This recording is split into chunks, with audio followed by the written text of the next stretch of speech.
Hi, this is William Stewart, co-founder of Teleios. Welcome back to our verse-by-verse study on the book of Acts. We're in the final chapter, chapter 28. Paul has reached his destination of Rome, the chief city of the empire, the capital at this time, and probably the largest city in the world at this time, and it's where Caesar was. Caesar was the destination of Paul as determined by God, told him back in Ephesus.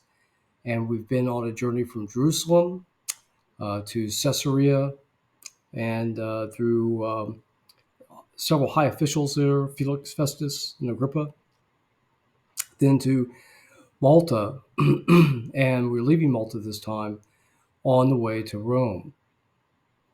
So let's pick up the action. In verse 1, they were on an island called Melita. This is an older name for the island of Malta. Malta is southwest of Sicily. Sicily's right southwest of Italy, right at the boot or the toe of the boot of Italy.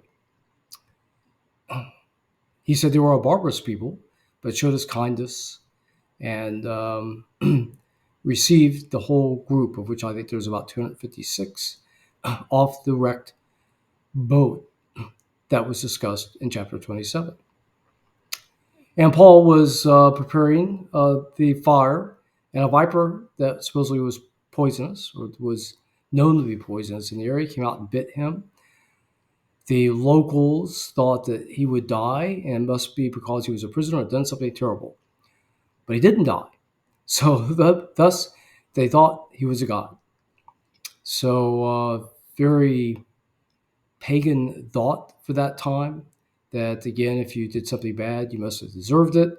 And if you're doing something good, you must be righteous. And the fact of this miracle, they thought he himself was a god, as opposed to attributing it to the true God. So the head of the island, a man called Publius, also received them and let them lodge there for 3 days. His father was sick of a fever and bloody flux. This was probably dysentery. Dysentery was a very common and deadly disease back then. There was no cure. You basically either bleed out or lose so much fluid that you died of dehydration or anemia. And it didn't really sound like a pleasant way to go. Paul went in and prayed and healed him. So he's done several miracles here, again, showing his authority, his link to God as a witness to the people, and hopefully then to spark interest in coming to Christ. So he healed the other people on the island. Obviously, they were happy because they helped them on their way and gave them the supplies they would need for the journey. So on the way to Rome, they took a ship from Alexandria. Alexandria at this time was really the chief city of Egypt on the northern coast of the Mediterranean, an important city in the empire. They came to Syracuse. This was a chief city of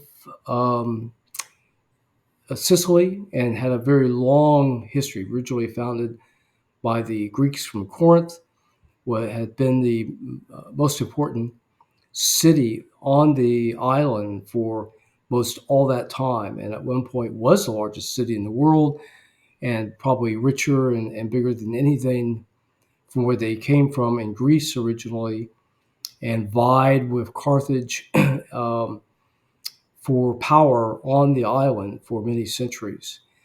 Since the Roman takeover after the First Punic War, it had dwindled in importance.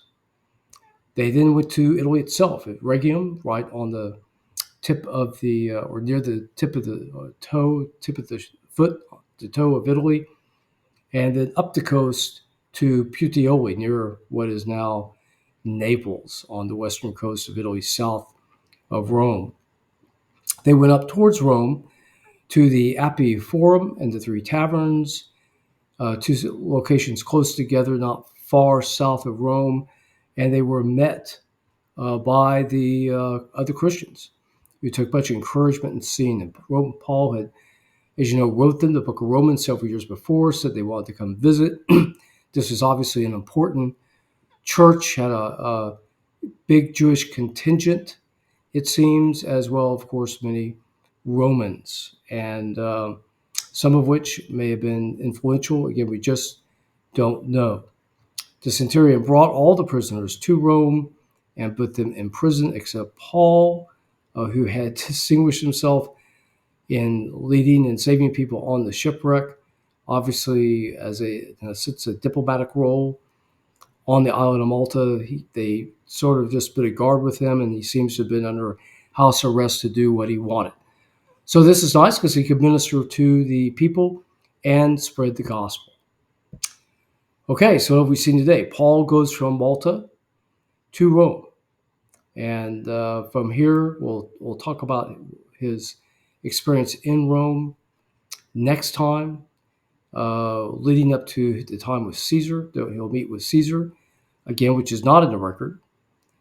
And we continue to see God's providence in his life and paving the way, despite all the earthly problems, paving the way for him to come to Rome really in a miraculous way to fulfill God's desire for Paul to witness in front of the highest official in the world at that time.